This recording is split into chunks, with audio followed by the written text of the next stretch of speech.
Hi friends, మనం చదువుకున్న వాళ్ళమైతే బ్యాంకుకి వెళ్ళి ఓచర్ మీద సంతకం పెట్టి అమౌంట్ వేసి కట్టడమో తీసుకోవడమో చేస్తూ ఉంటాం. అదే చదువుకోలేని వాళ్ళు బ్యాంకుకి వెళ్తున్నారు, ఎన్నో ఇబ్బందులు పడుతున్నారు. ఎవరిని అడగాలో తెలియట్లేదు, ఎవరిని అడిగితే తిట్టుకుంటారో ఏంటో అన్న భయంతో అసలు ఏమి చేయలేక పాపం అక్కడ నుంచుండిపోతున్నారు. ఏం చేయాలి అసలు? వాళ్ళు బ్యాంకులు సమాధానం ఉండదు.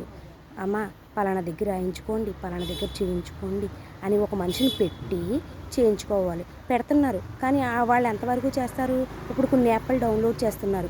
అవన్నీ అందరికీ తెలియదు కదా, చదువుకున్న వాళ్ళకి తెలియని యాప్లు కూడా ఉంటాయి. అలాంటివి కూడా వాళ్ళు డౌన్లోడ్ చేసేటట్టు ఒక ఉద్యోగస్తురాలను కానీ ఉద్యోగస్తుని కానీ అందులో పెట్టి మనలాంటి వాళ్ళకి చెప్పాలి. చదువురాని వాళ్ళకి డిపాజిట్ ఎలా చేయాలి, ఏంటి, ఓచర్ల మీద రాయించడం, వాళ్ళ దగ్గరుండి రాయించడం చేయడం అన్నీ చేస్తూ ఉంటే బ్యాంక్ వాళ్ళ మీద రెస్పెక్ట్ పెరుగుతుంది. బ్యాంక్ వాళ్ళు ఎందుకున్నారు? మనలాంటి వాళ్ళ వల్లే కదా. మనలాంటి వాళ్ళకి ఉద్యోగం, మనలాంటి వాళ్ళు అందులో డబ్బులు కట్టడం వల్ల వాళ్ళు ఉద్యోగాలు బాగుంటున్నాయి. రెస్పాన్స్ లేదు, అసలు బాగుంటలేదు. బ్యాంక్ వాళ్ళు రెస్పాన్స్గా ఉండేటట్టు చేయండి. Please subscribe friends.